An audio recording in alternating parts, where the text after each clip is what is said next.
It's winter in New England, so what better time to pick up your surfboard and hit the waves? The Globe at Home is next on New England Midday.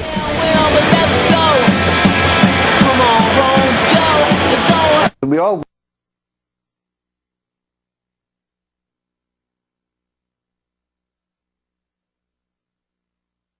Globe at Home on NECN.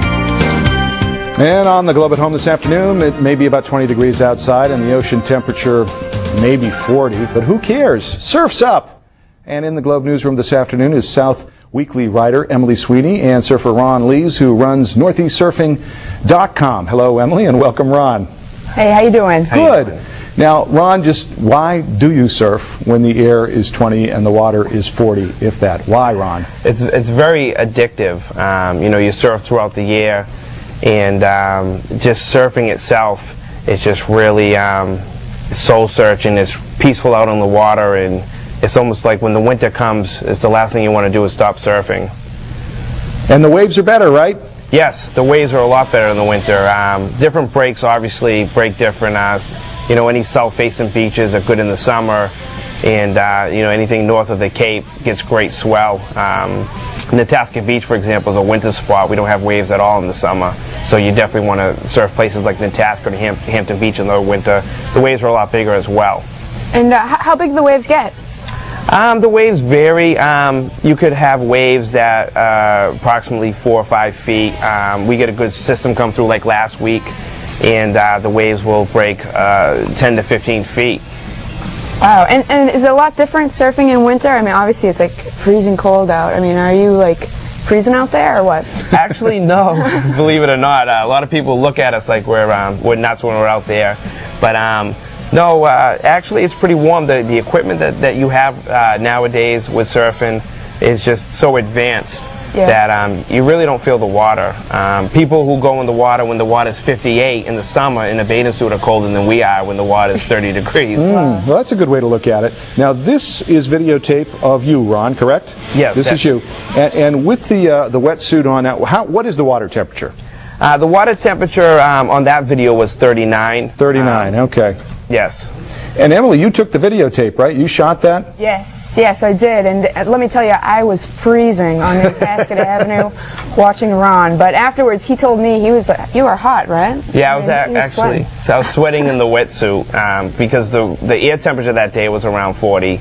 And that's actually a little warm for the suit. Yeah, I was very cold. And we have a bunch of stuff here that Ron brought, you know, to show, you know, what he suits up in the winter to surf. To see how he does, in fact, stay warm. Exactly. Why he would get hot and want to shed some of it. Well, we have right here, we have a rash guard. The rash guard goes underneath. It's made out of polypro, and the rash guard basically is designed to keep you a little bit warmer under the suit, and it also will stop any the suit from contact with your skin, especially the back of your neck. A lot of times we'll get a rash, so it's good to have. Now, are these dry suits or wet suits? These are wet suits. So water gets in. Correct. It's made out of neoprene, and they have polypro on the inside that keeps the body heat inside. The suit over here is a winter suit. This suit right here is a 5mm suit, and it's designed to it's waterproof and windproof. The water only enters through the sleeves and the neck, and then it layers the skin and almost develops almost like a water blanket, and it keeps warm. It holds the water inside the suit. Now, once you get the water in the suit, in contact with your skin, how long does it take? How long are you freezing, and then does it take for your body to warm up the water? Because there is a little lag time there, isn't there, usually? Yeah, it all depends on the actual gear. I mean, if you go out in stuff that's a few years old, you have a lot less time. If you have a brand new wetsuit, the water's, say, 34, and the air's about 20 degrees.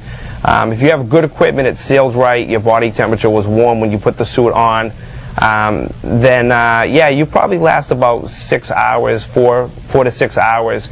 But if your equipment's faulty, if you're cold when you put the suit on, if you have any openings in the suit and it leaks into, you'll only be good for a couple of hours at least. Now, Ron, you have a website that talks a lot about like surfing in winter time, where you can get lessons, which mostly happens in summer. You can't really get, it's a better time to learn. Can you tell us about that a little bit? Yeah, we give lessons. Our website promotes over 100 surf shops in the Northeast. You can find out about winter surfing there as well.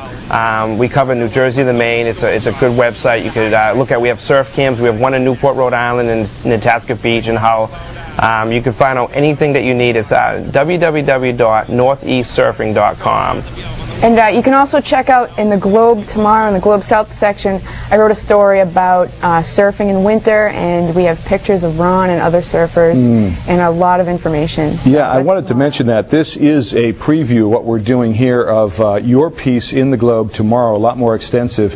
And did you take the photos, the stills too, Emily? Nope, that was Tom Hurd, our photographer down in Globe South. Now, is this you, or is this Ron, or is this somebody else in these pictures? That is Ron, is it? Yeah, I think that's me. We were out there with 2 people that day, so I'm not sure which picture. That's me right there.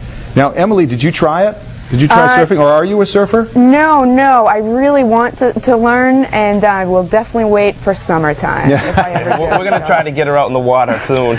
Smart woman. And you had the board there with you. I've been hearing about this problem with the guy, the company that makes the boards, what do they call them, the blanks for the boards, yes. like basically the raw materials, went out of business, so the price of surfboards has gone up? That's correct. This board right here is epoxy composite, so it's not the same board that you would have like a fiberglass board. So this board right here wouldn't have any problems with the blanks. This is the board a lot of people are talking that they're eventually going to go to. It's a little harder material. It doesn't flex like a fiberglass board does, but it's fast, and it's another alternative to the problem with the blanks in the company. Well, Ron, it was a pleasure, and I learned some things today. Emily, a pleasure as always. And again, folks should look for your story tomorrow in the Globe. What section of the paper?